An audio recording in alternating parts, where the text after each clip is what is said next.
Dr. Patience Ramigisa, and I work as Assistant Commissioner in the Ministry of Agriculture, Animal Industry and Fisheries. And I've been requested to officiate as the MC for this meeting. So our program is supposed to take about an hour, and therefore it is important that we begin in order not to hold the people who are online. And today we are launching the Education Africa, which is an educational material designed for mindset change. And before we start, I'm going to invite Professor Kakudedi to come and give us an opening prayer.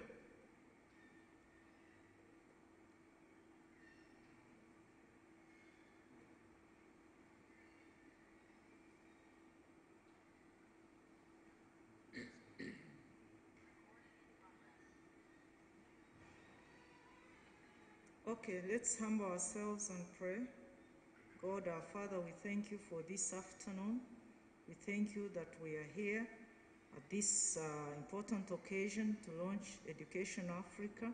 We know that education is important for us to enlighten our minds, to enlighten many things that we do to development. And we pray that even as this is launched, that it will achieve what it is intended to do. We pray all this in your name. Amen. Thank you very much, Professor, for the prayer. And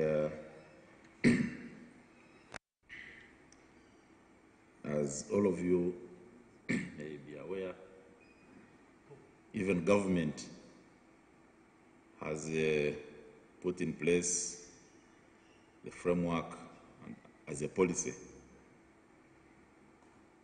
to change mindset of people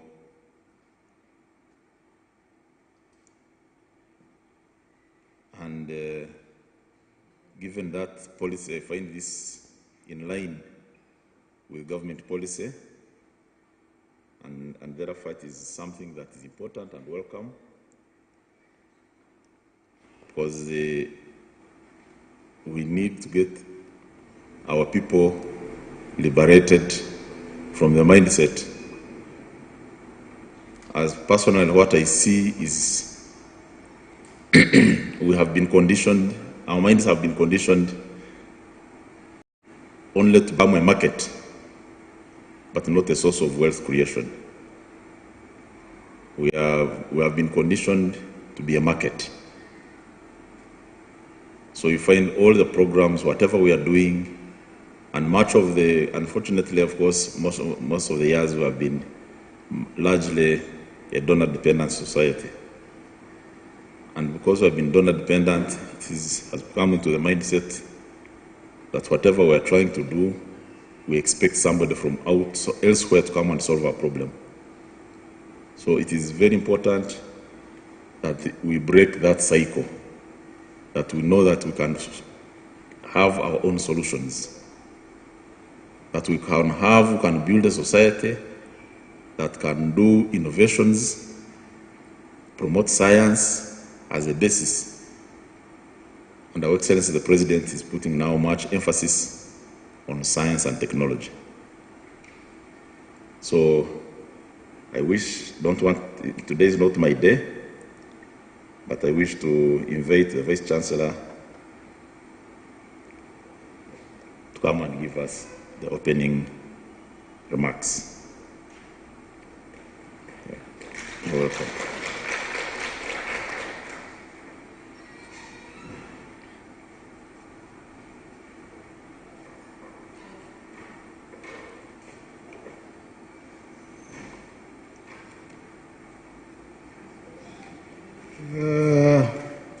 My colleagues, good afternoon to you all. For those of you that I may not have met before, my name's Buyinza. I'm the academic registrar. For some time, I've been the director of graduate school and research at this university for the last 12 years. I've been requested by the Vice Chancellor to give opening remarks at this very important event when we shall be reflecting on the journey that we've traveled together as Africa, a journey of development, and possibly what has been our contribution. I must thank you, Dr. Mpaji, for conceiving the idea that resonates with our strategic thinking at this university. Colleagues, MAKERERE, clearly we know ourselves that it is a premier university, the oldest university in the region. We could say in both East and Central Africa, that has really achieved a lot and constantly has been ranked among the top universities globally. In terms of research, of course, we pride ourselves of being the second best university on the continent in terms of research output. But most importantly, it has been our history. You can imagine that a university that was conceived and conceptualized in 1922, of course, beginning as a technical school then, with about 14 students, has grown to the level where we are, to say that our student population today is about 40,000 students. In terms of academic programs, we've come of age. We've developed our capacity both in terms of liberal arts, science and technology, and really we are contributing to human capital development. We've expanded for sure to become a center of excellency, at least in the region. And I will tell you for sure that we've learned our lessons. We believe it's not enough, it's no longer enough to focus and invest in the education of human resource without looking at the attitude and also the mind consciousness of these graduates towards their development and welfare and sustainability of mankind in general. So I'm here to renew our institutional commitment to support initiatives of this kind because we believe that this is the way to go. This is the only way we can contribute optimally to the development of our region. MAKERERE, we've graduated to date, we can say about 500,000 graduates of this university, of whom about 1,000 have been at PhD level. That is not a small achievement. But then one would say, what has been our contribution to national development? Why is it that poverty, disease, and ignorance remain the overarching problems of this region, despite our pride that we have built this human resource capacity? The issues as to what has led to that, these endemic challenges of Africa, is what we are here to discuss today. I just want to really inform colleagues here that MAKERERE has progressed well in terms of enrollment in science, technology, engineering, and mathematics in STEM. To date, we can say that almost 50% of our student population is actually engaged in these disciplines. But then, when you really do a comparative study, say China, you'll get to know that their growth has been informed by STEM. Then what is the problem? We have our students, we are training, we actually build a capacity, we have the research tools in place to engage, but our development rate is nothing to be proud of. Possibly one would say that maybe we are training, but then we are not building their research capacity. The level to create innovations, to commercialize them and transform society is maybe lacking. But I want to assure you that it's not the case with us. Because for sure, we have built capacity to conduct research in many fields, particularly infectious diseases, maternal health, crop improvement, climate change, energy conservation, transport technology, ICT, food value chains, and most recently, nanotechnology.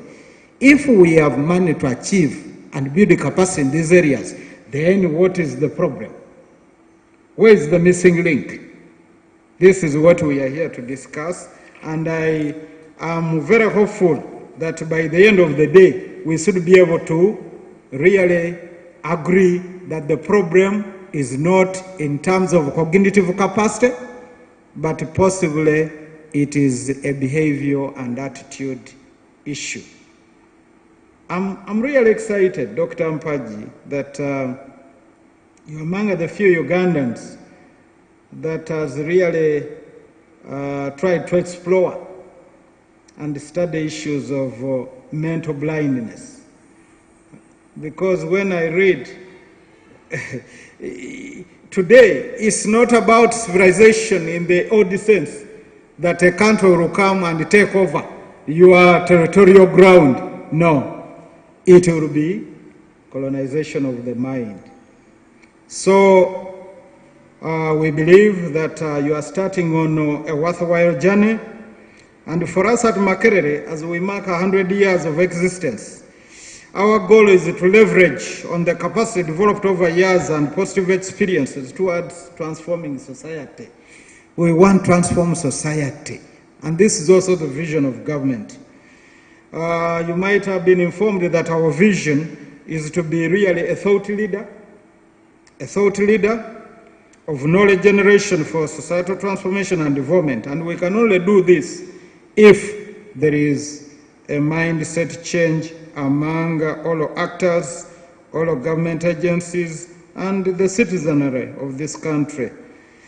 Our strategic direction is to be research-led, but we want to do responsible research informed by ethics, right attitude, and also humanity is core.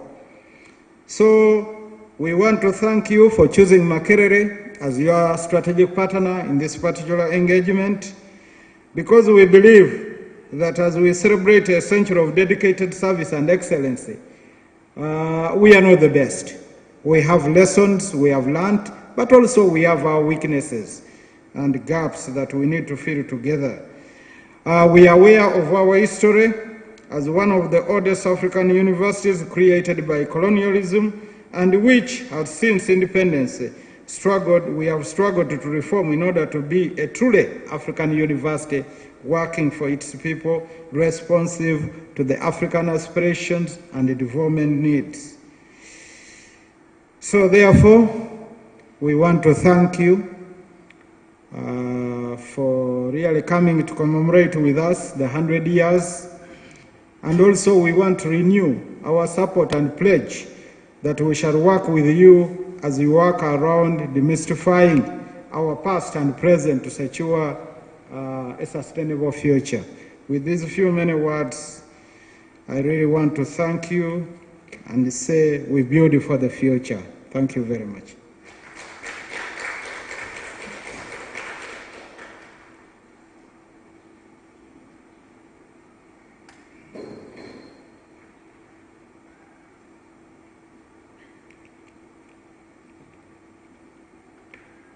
Thank you very much, Professor Winza, for that enlightening welcome remarks. And what he has pointed out, we are all products of this university. And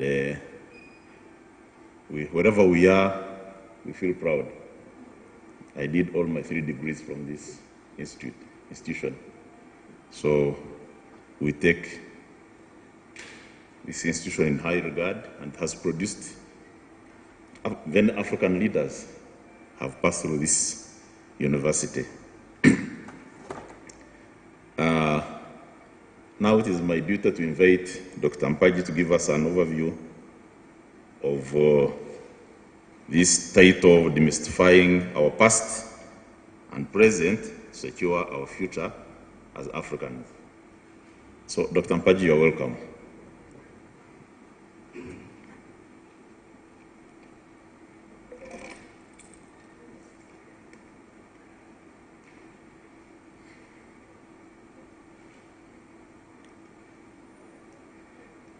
Your Excellency, the Ambassador, Republic of Burundi, the representative of the MAKERERE University, Vice Chancellor, Professor Buyinza,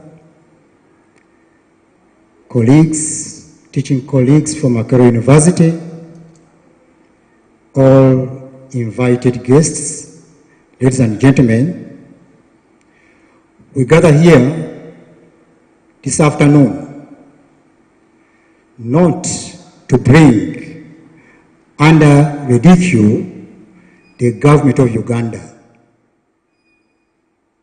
and certainly not any other government within East Africa or on the subcontinent. No.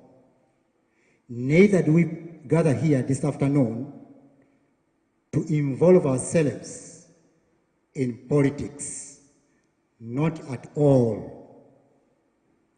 We gather here this afternoon for one simple reason, ladies and gentlemen. To make this day, the 19th of January 2023, an important day in the history of Uganda and in the history of Africa. A day that will be repeatedly referenced by future historians on Africa.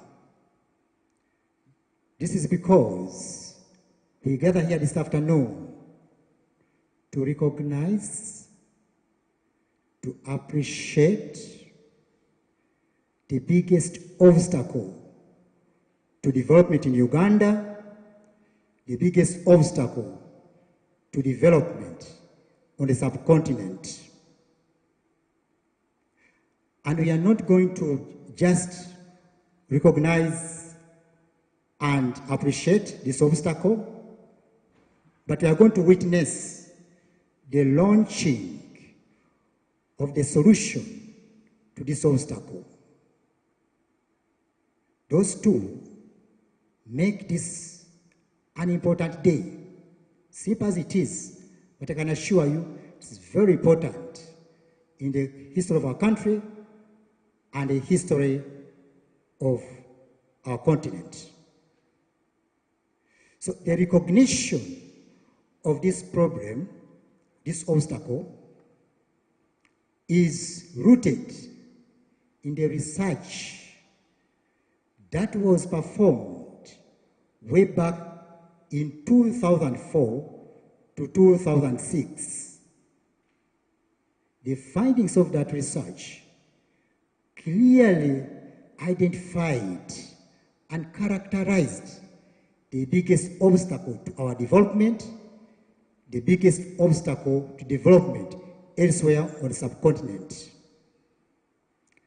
Professor Buyinza, the reason we are launching this initiative here is because during that period, 2004 and 2006, we were here at MAKERERE University. So it is here that research was conducted. That's why we felt fitting to have it launched here. So after getting the findings, we didn't proceed to publish the findings. We proceeded to develop the solution. So from 2006 to the present day, 2023, you are talking about a period of over 15 years. That's a very long duration of period by any standards. 15 years, it's very long.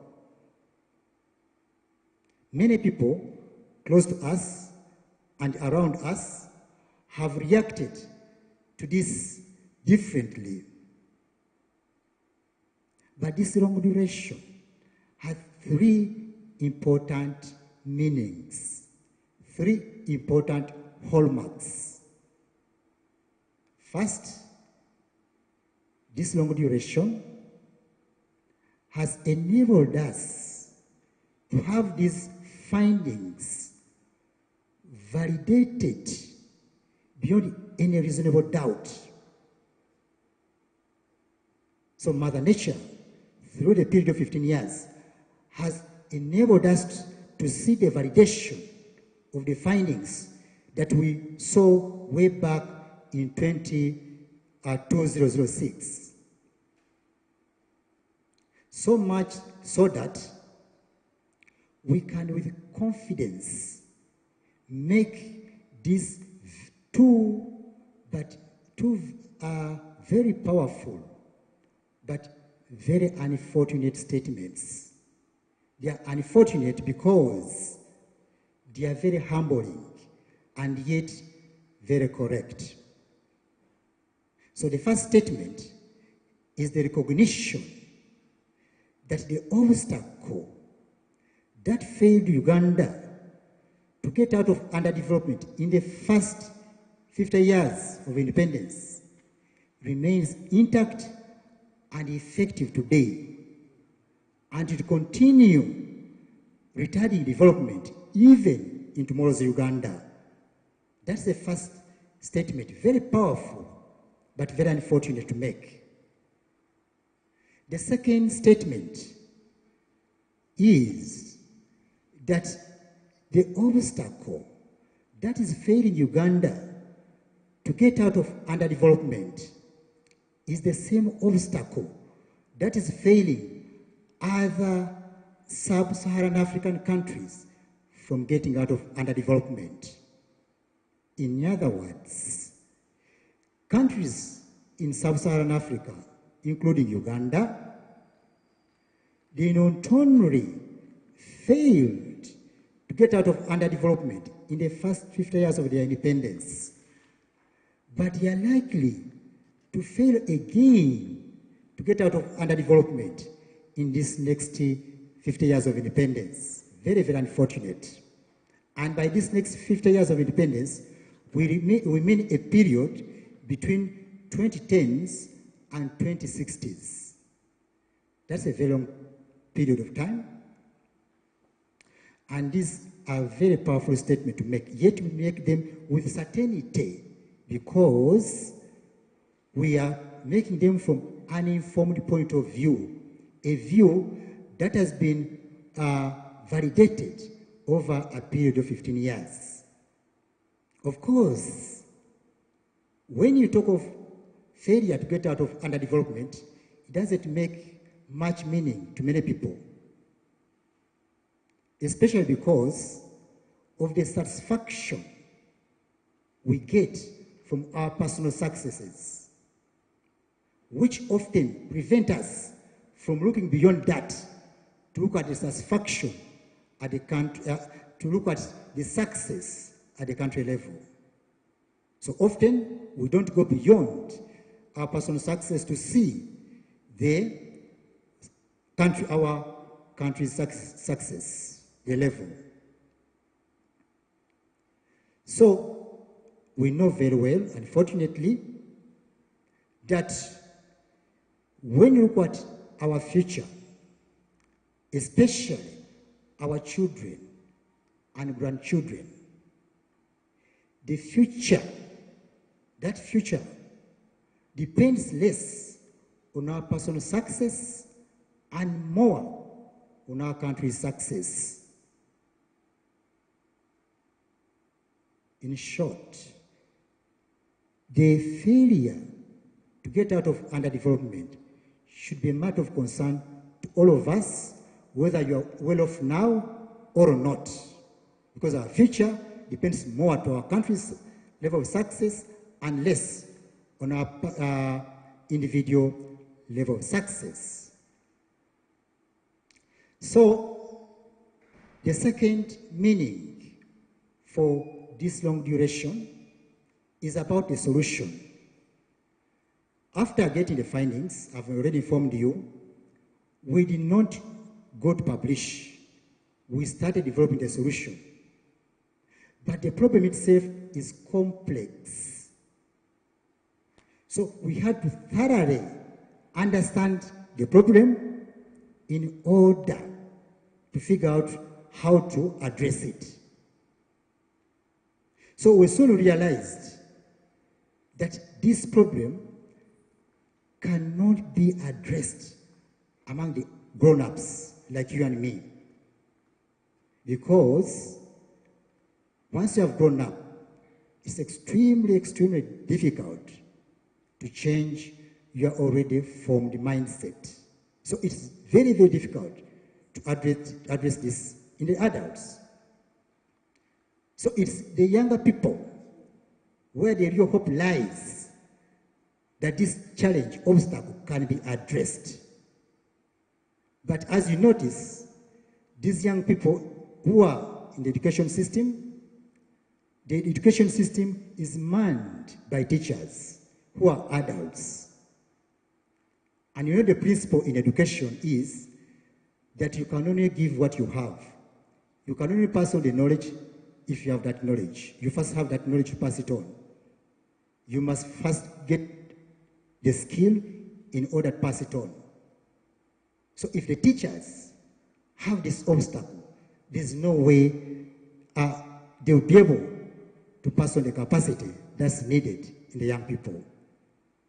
So that informed our design, whereby we had to come up with an intervention that directly engages the learner. But to engage the learner, you have to get the cooperation and the approval of the teachers, of those who make decisions in the education system. So that challenge also informed the design of our solution. Finally, after we have figured out the right strategy, we embarked on developing the products, which comprise essential of books and online resources.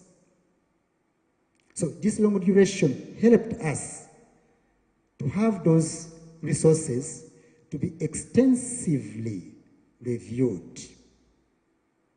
They were also edited by various English-speaking teachers, the language teachers, that they can easily be understood by young people.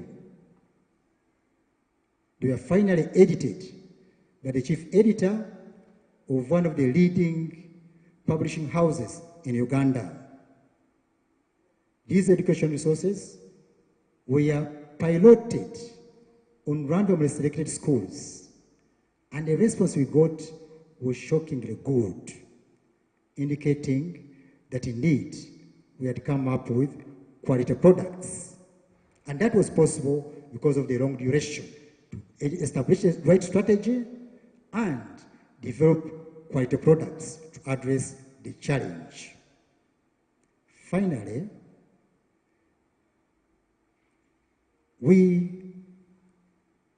towards the end of this long duration, we developed and produced documentaries to help light up the darkness that Uganda and other sub-Saharan countries are grappling with. A documentary that clearly indicates, recognizes our biggest obstacle, but also helps you to appreciate this obstacle, that we get to know what is the real problem of this country, of this continent, as Professor Windsor has been pointing out, because we have done almost whatever we need. But our impact when it comes to development is not really very convincing. So clearly in this documentary, we show what exactly is our challenge. And we enable you to appreciate why this is a challenge to us. So Professor Windsor and Your Excellency the Ambassador and members present, Allow me, as I conclude, to invite you to a brief virtual journey. A virtual journey that will enable us to recognize our real problem, how and why it becomes the real problem, and unless we address it, we are going nowhere. We have two documentaries to show. The first one is about 13 minutes. The second one is about 10 minutes. Professor, maybe for ease, I request that you take a seat. No more. Yes, thank you. So that we can easily appreciate. So may I request the gentleman in charge to play for us part 1 of this video, and then after that you take us to part 2. Then at the end of the video, I'll come back to conclude my talk. Thank you very much. Over to you.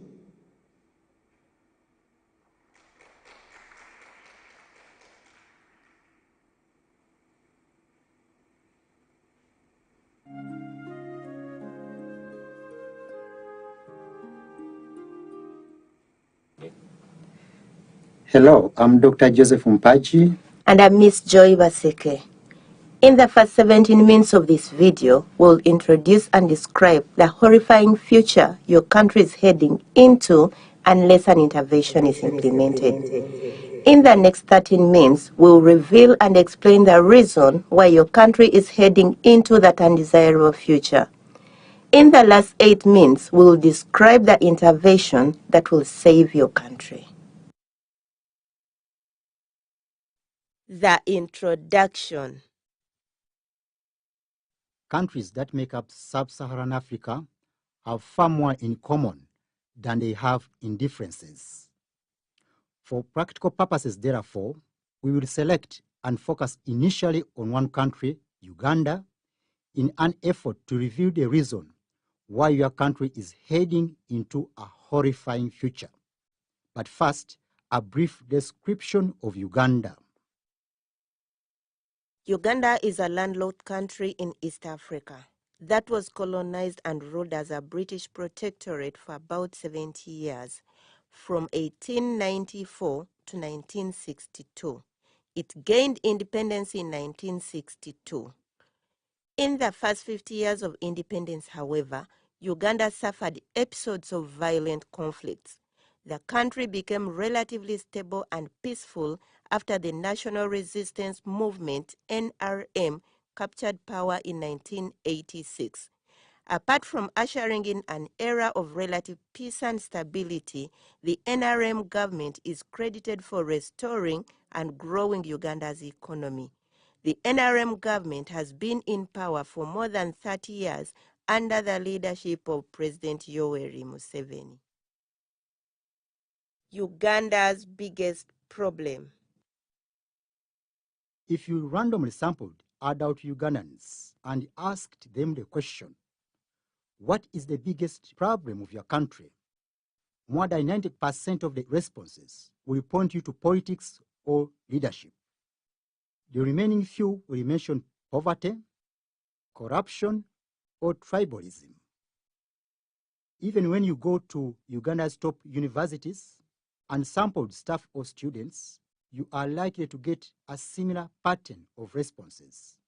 In other words, you'll be shocked at the level of ignorance about this country's biggest problem. But that shock will be an unfair response because Uganda's biggest problem lies hidden away from the common eye. In the same way, a bacteria that causes disease lies hidden away from the ordinary eye.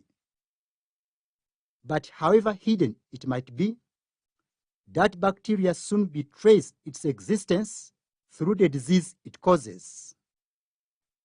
Understanding this disease is usually the starting point in identifying the responsible bacteria. In a similar way, Uganda's biggest problem betrays its existence through the impact it exerts on the country. Understanding this impact is the starting point in identifying Uganda's biggest problem. The impact of Uganda's biggest problem. The process that moves society out of underdevelopment is never a one-time event, but occurs slowly over a period of time. Along the way, however, this process can be quantified to assess the economic progress that country has made.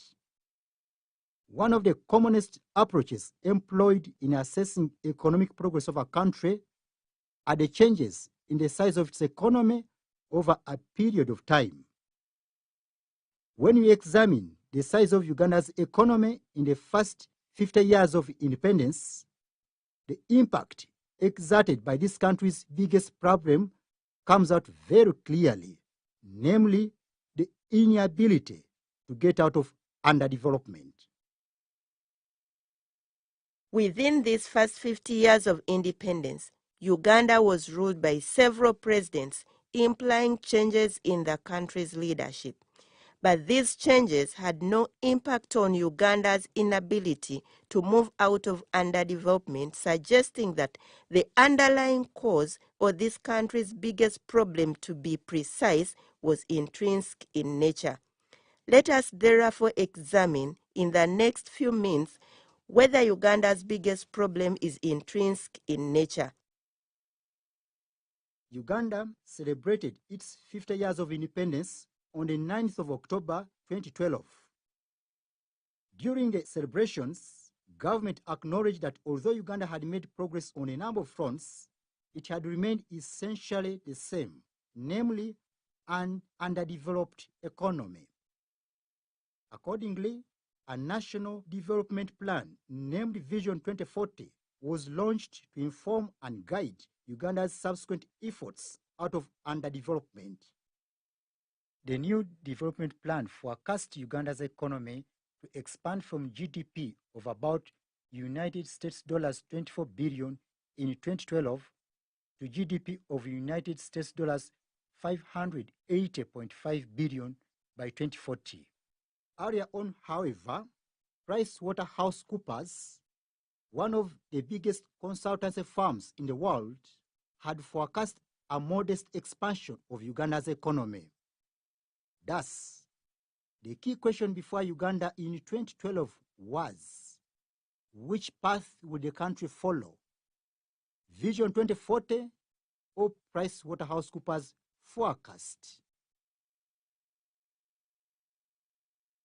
As this graph clearly indicates, Uganda's economy may indeed be growing, but the biggest size it can expand to by 2040 is consistent with PricewaterhouseCoopers forecast.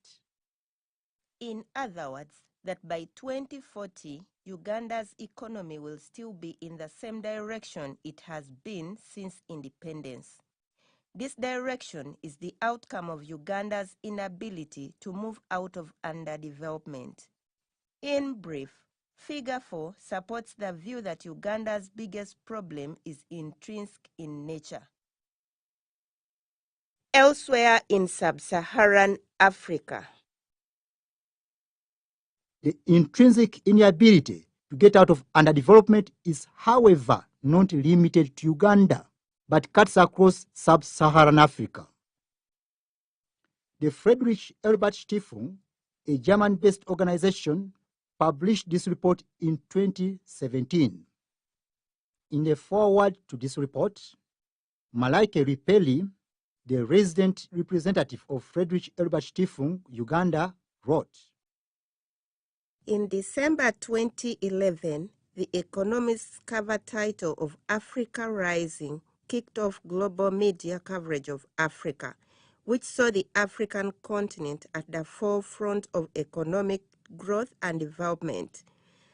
Though this had a nice change from the usual doom and gloom reporting about Africa, it soon became obvious that the impressive GDP growth rates of the continent were largely due to China's strong economic performance and its concomitant high demand for natural resources, which boosted their global demand and prices, but did little to create jobs and to improve household incomes.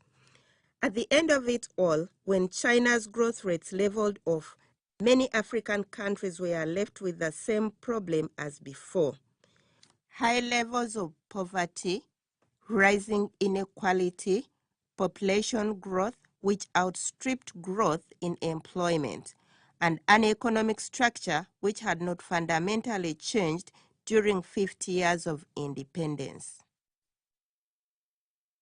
That paragraph clarifies that although many sub-Saharan countries managed to register impressive economic growth and GDP expansions over the past 20 to 30 years, the efforts to kickstart transformation of their economies were largely unsuccessful.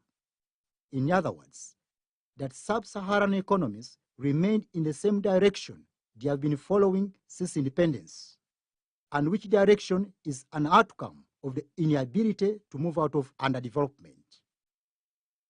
This then raises the question: why is it that sub-Saharan countries find themselves unable to get out of underdevelopment, no matter how well governed they become, how well endowed with natural resources they are, or even when their annual incomes rise to the middle income status? The answer to that question is in part 2 of the video. Before we exit this part 1 of the video, however, let us look at where your country is heading because of its intrinsic inability to get out of underdevelopment.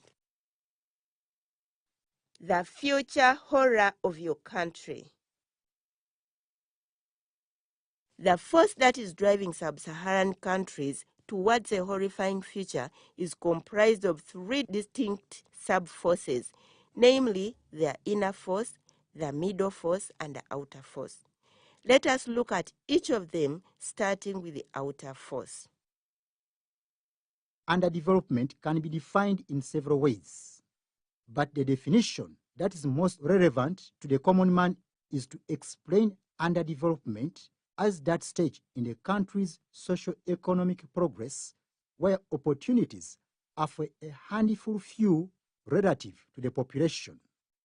Consequently, the inability to move out of underdevelopment means condemnation of the majority of the country's population to a perpetual lack of meaningful opportunities.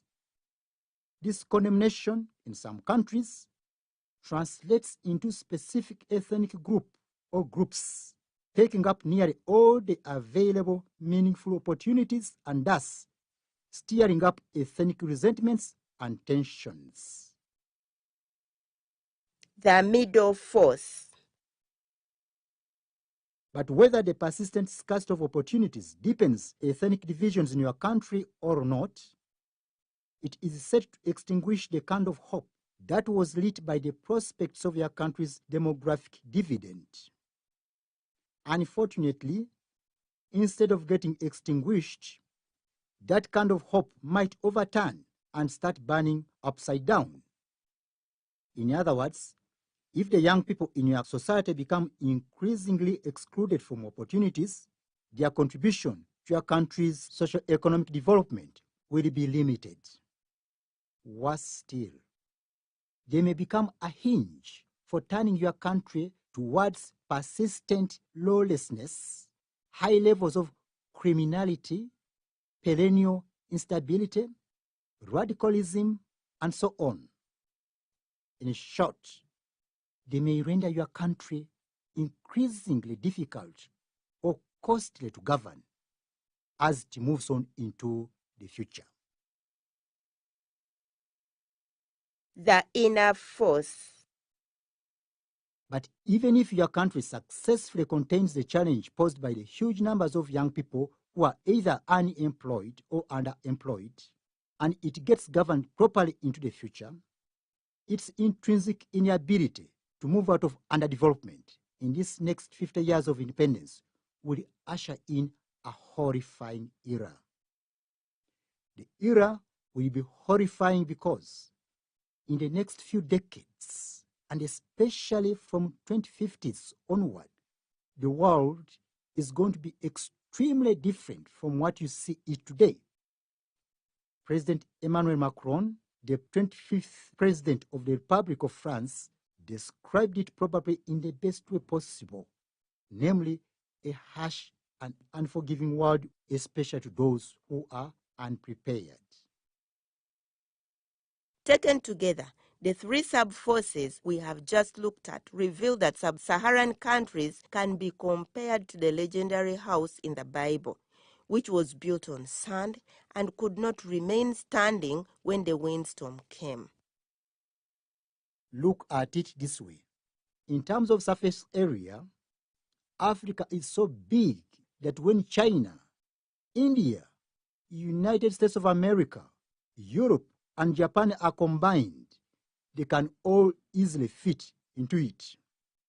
Furthermore, it is common knowledge that most of Africa's land is endowed with natural resources. But most importantly, about 60% of the world's arable land is found in Africa.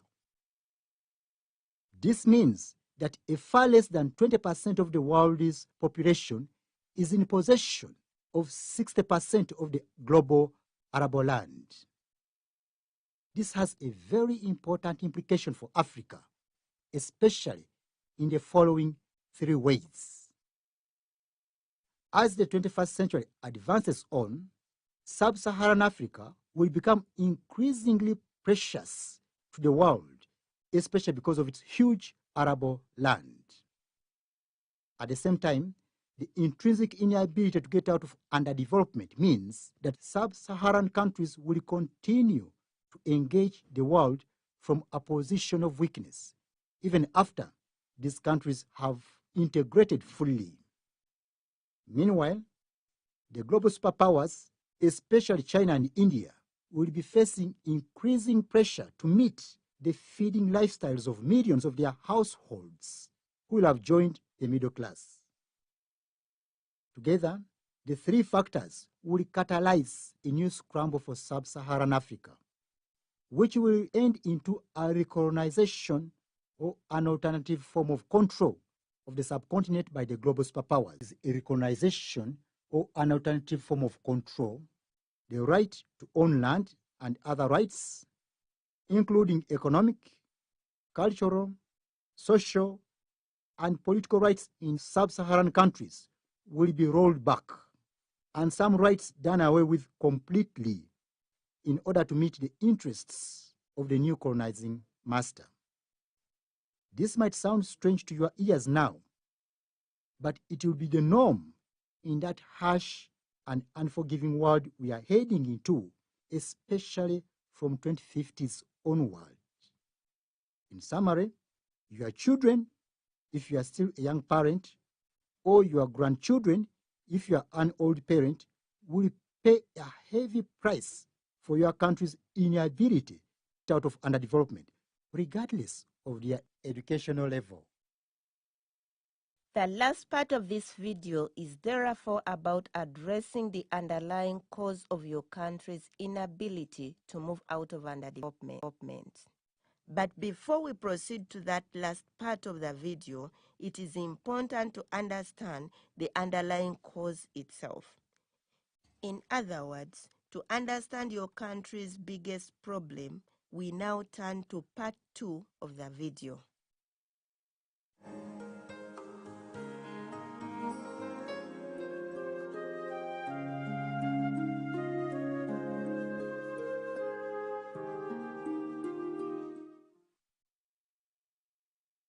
Your country's biggest problem will be presented in a stepwise approach as follows.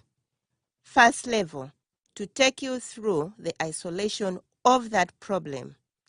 Second level, to take you through the identification of that problem. Last level, to help you recognize the supreme role that problem plays in the inability of your country to move out of underdevelopment. First level. The inability of your country to move out of underdevelopment is comparable to malaria, which is one of the commonest killer diseases in sub-Saharan Africa. Malaria always presents with fever as the main symptom, and additional symptoms that may include headache, vomiting, loss of appetite, general body weakness, and so on, depending on the person who is sick. Although these symptoms may appear distinct from one another, they are all traceable to a single underlying cause. Indeed, proper diagnosis of malaria, followed by effective treatment of the malaria parasites, will free the patient not only of fever, but also eventually of the other malaria-related symptoms. However, when the doctor focuses on treating only the malaria symptoms and ignores its underlying cause, the patient ends up with a short-term relief and false hopes. The hopes will be false because as long as the malaria parasite remains intact, the malaria will remain fundamentally unchanged regardless of how well one feels. In a similar way, the inability of your country to get out of underdevelopment always presents with widespread poverty as the main symptom, and additional symptoms that may include poor services, poor infrastructure, endemic corruption, vulnerability to instability, and so on, depending on the history of the country. Although these challenges appear distinct from one another, nearly all are traceable to a single underlying cause. Indeed, efforts to identify and effectively address that underlying cause will position your country firmly on the path out of poverty, but also out of most of the other underdevelopment-related challenges. But when your country focuses on managing symptoms, namely addressing poverty, poor services, poor infrastructure, strengthening democracy, etc., it ends up with short-term relief and false hopes. The hopes are false because as long as the underlying cause remains unnoticed and therefore unattended to, your country's inability to move out of underdevelopment will remain fundamentally unchanged, regardless of the impressive economic growths registered.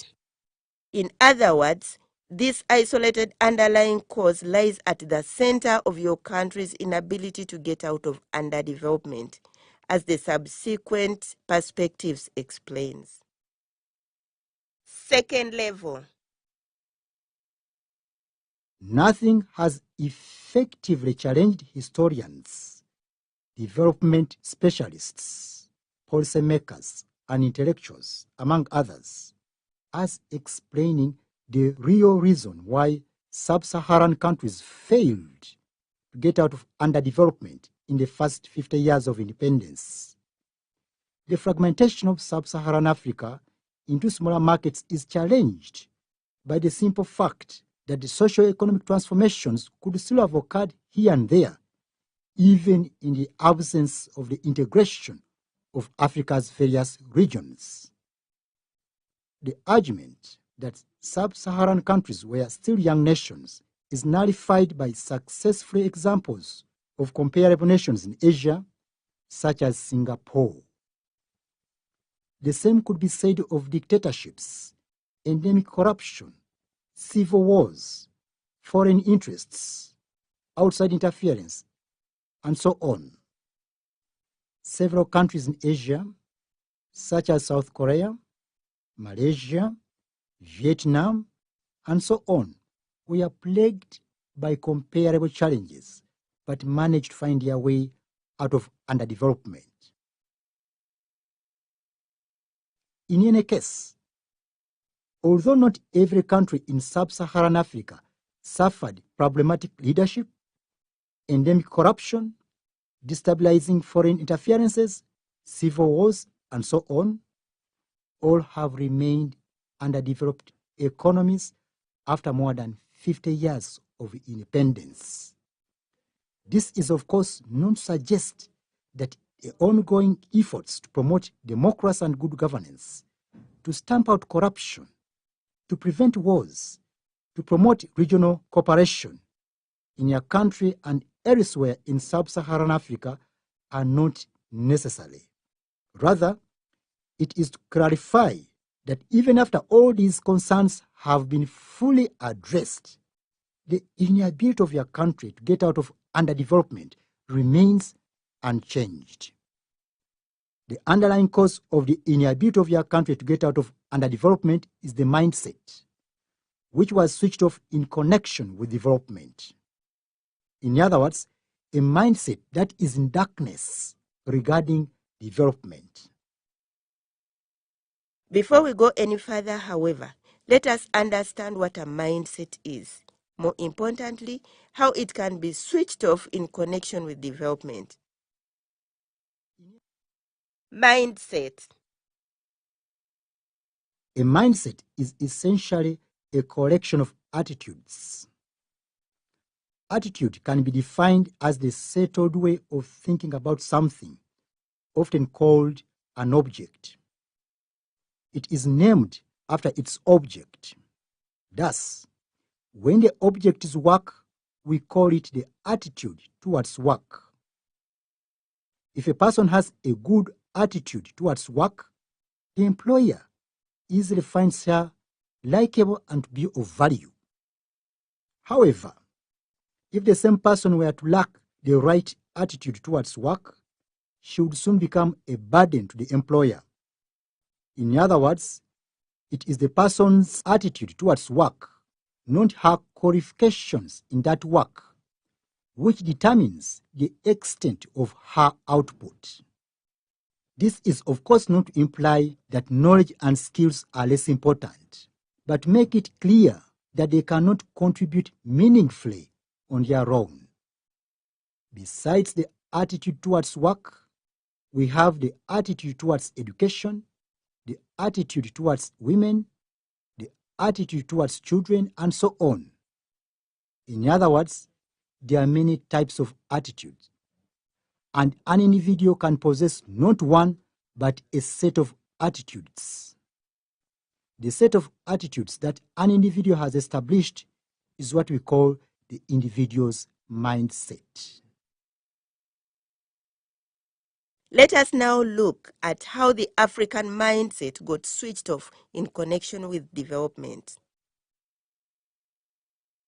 Several historical events, including slavery and colonialism, compromised the thinking of Africans.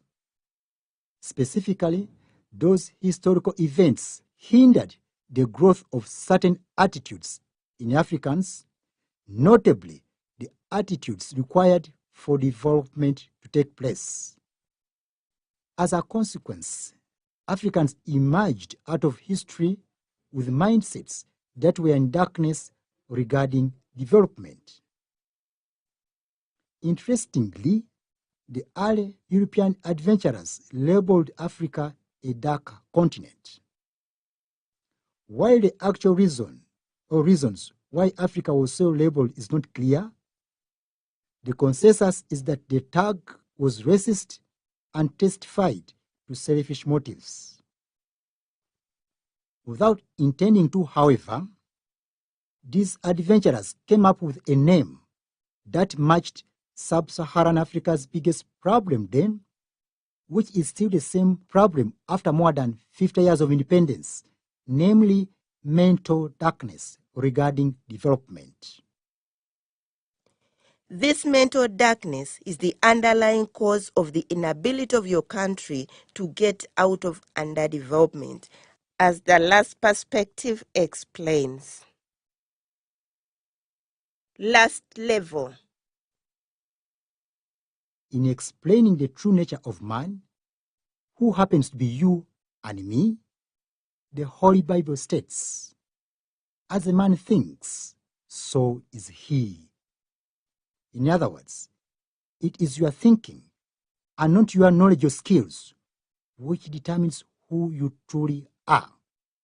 Consistent with this view, literature shows that attitude is so critical to development that it accounts for about 90% of the effort that produces desired output. The remaining 10% of effort is accounted for largely by knowledge and skills. Taken together, these observations reveal the following principle. This principle, which governs a country's socio-economic progress, starts with education, empowering society through knowledge, skills, values, and work-related attitudes.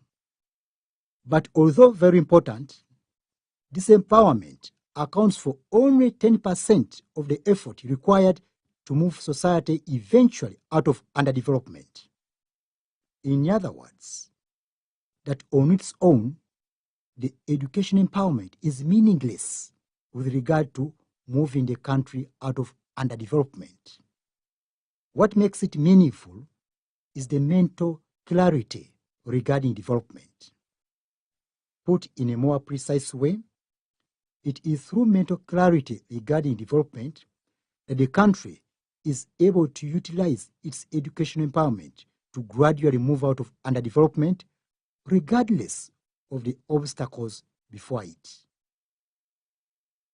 In the absence of mental clarity regarding development, therefore, the education empowerment of society remains meaningless with regard to lifting that country out of underdevelopment.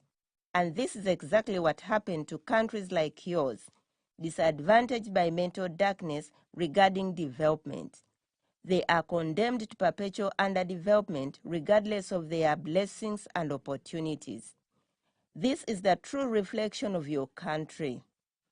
Helping it to overcome this problem is what we now turn to in part 3 of the video.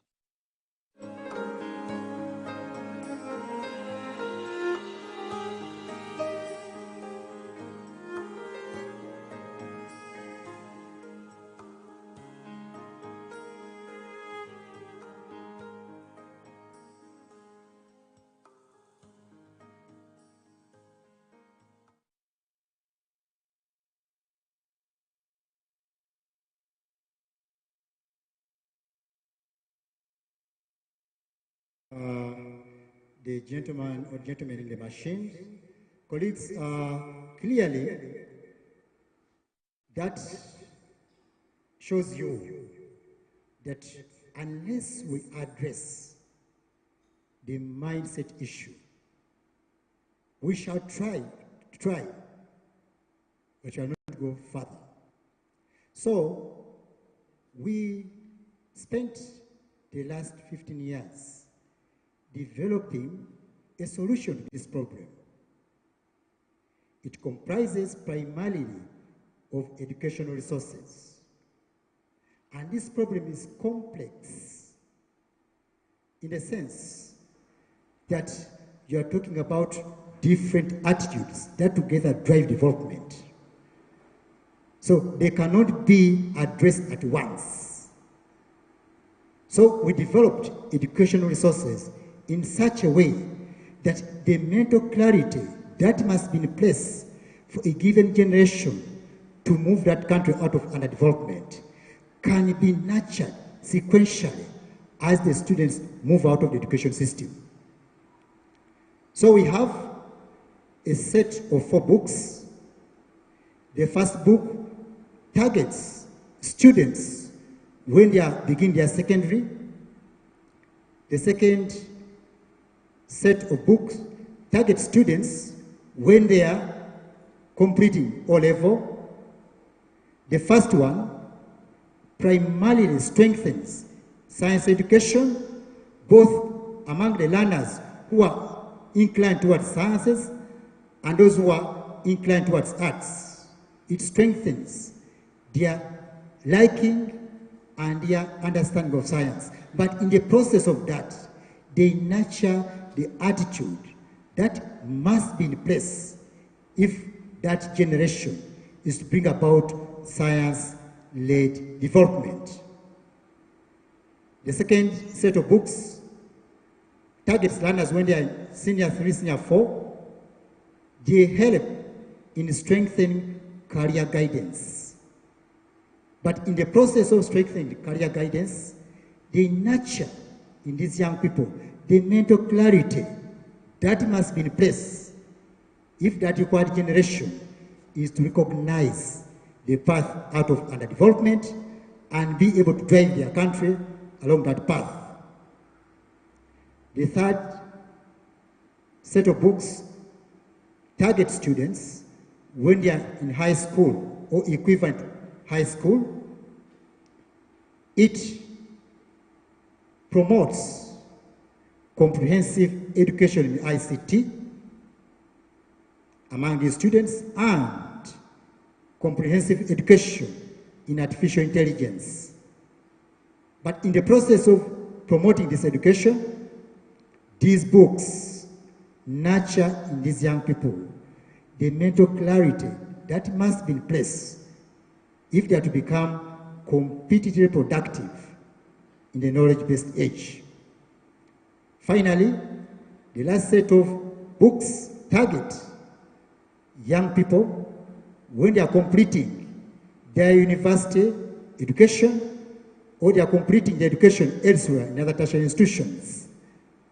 This set of books help these young people to easily connect the education and the employment world. In others, they guide the students how to eventually go into gainful employment, regardless of what the students are learning.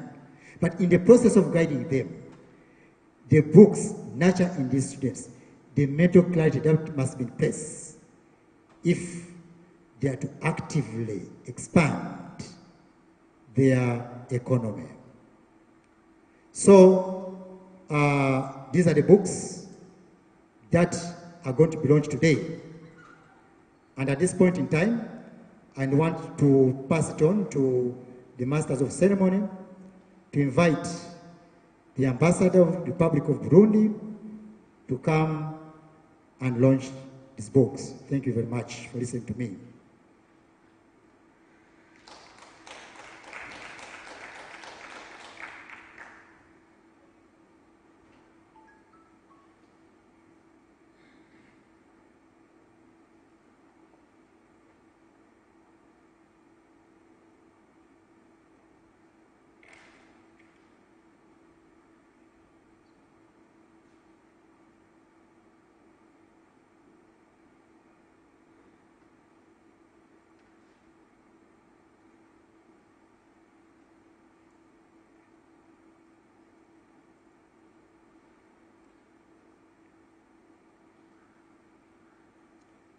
Thank you very much.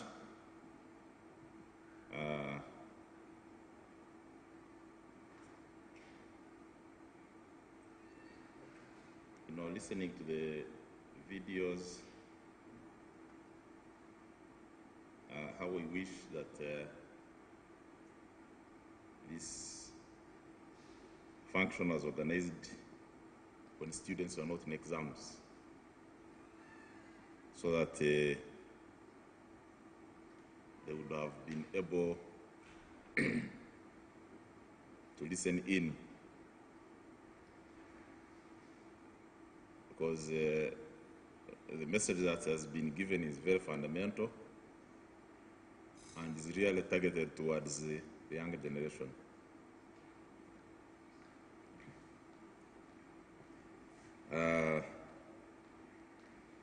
Before I organize the launch, I also wish to recognize some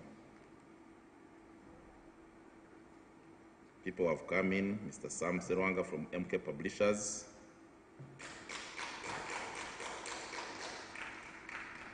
Mr. Jonathan Mugenyi from NCDC. Mr. Buya Abubeka from the Ministry of Education. Thank you for coming. Mine now is a very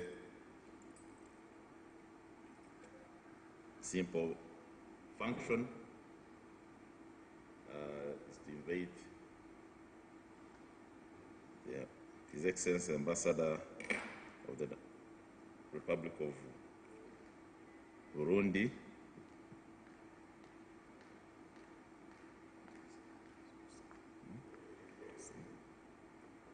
I think you put them here, you sign from down. Yes, you put them here. Then you sign when you stand down. Yes. I want it fall there. Put it this side there. Put it here. Yeah.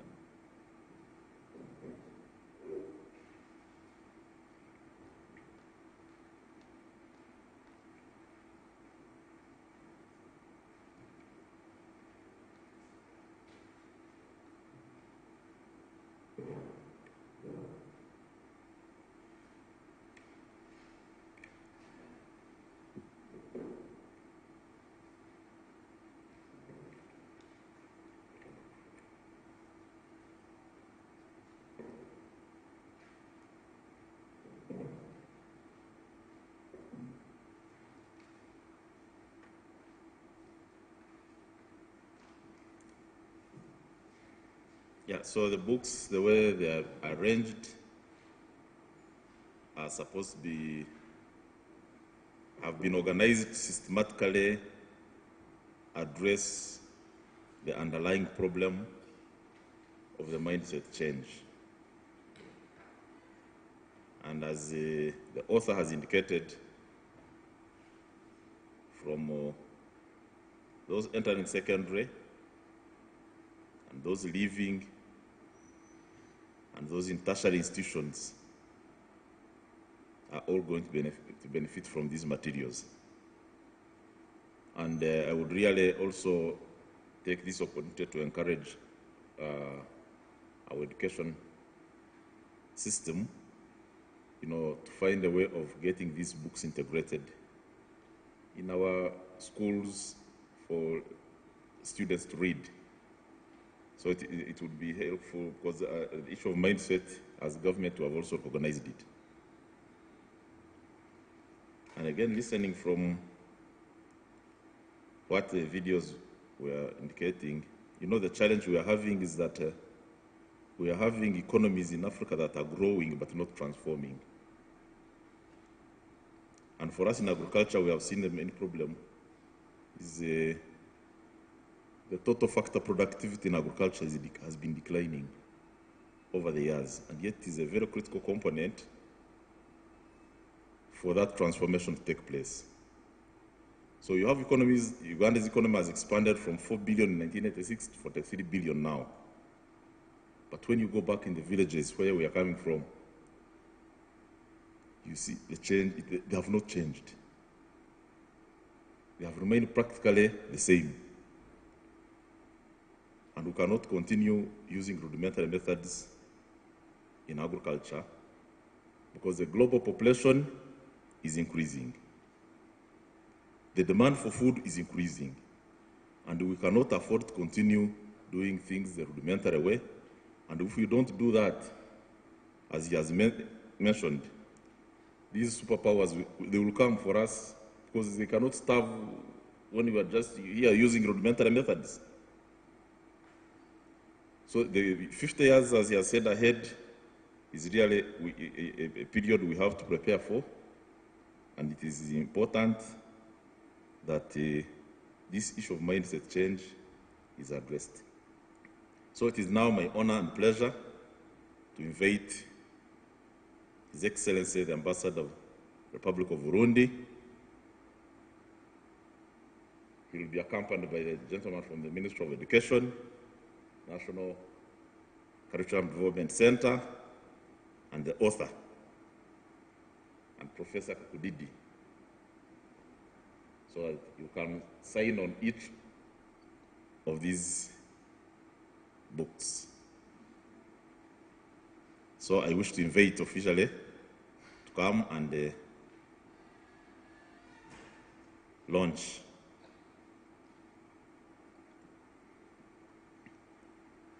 and the author can lead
So thank you very much. And maybe you could also have a word from the ambassador. Closing remarks, since he has a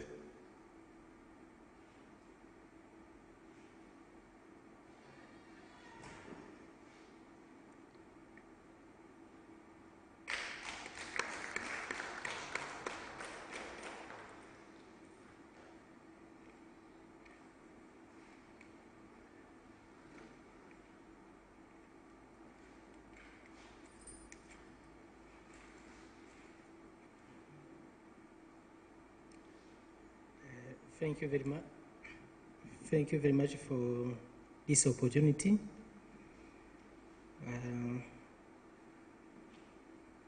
My name is Renovat Nimbona.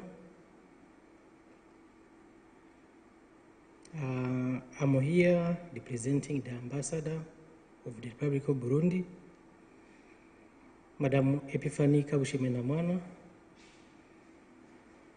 who did not manage to arrive here.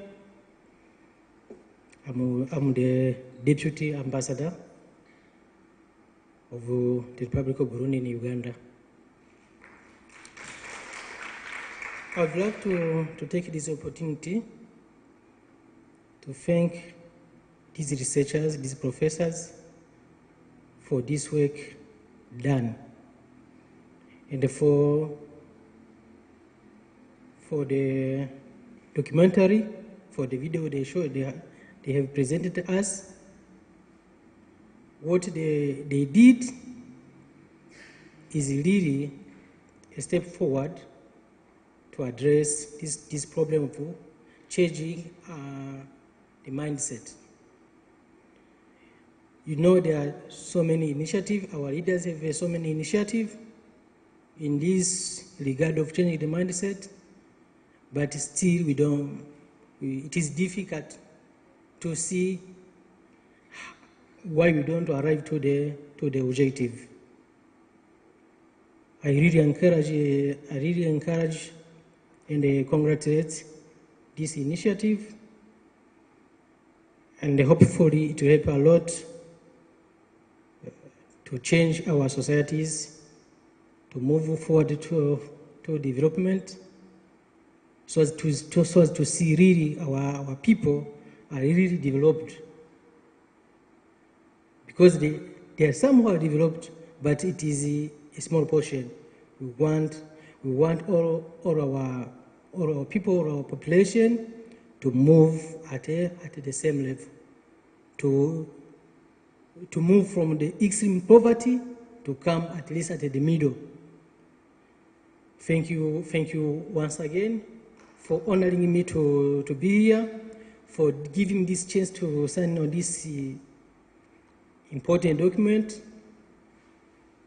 I wish it will help the countries, it will help the nations,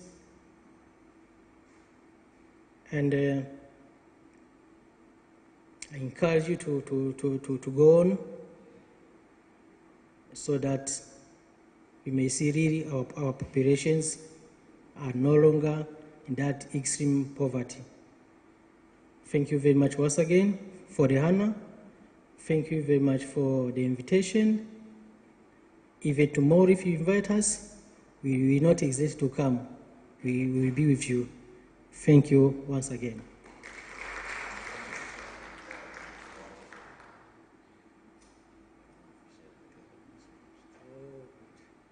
Thank you for the remind. I would like also to take this opportunity to declare that the book is officially launched. Thank you very much.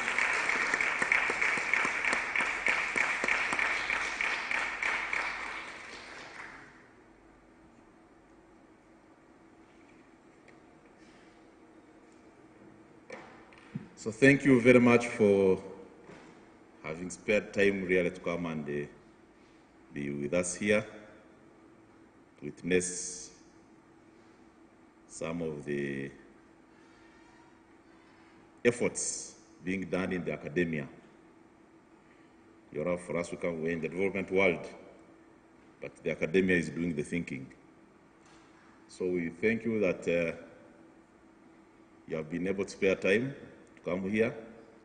And I'm sure after this, we shall organize a series of public debates, especially in universities and other tertiary institutions, to popularize these books so that we gradually make a contribution towards transforming the minds of our younger generation.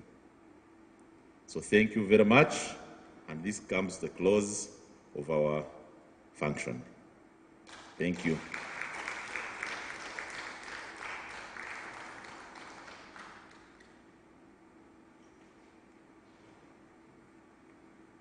So,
excuse.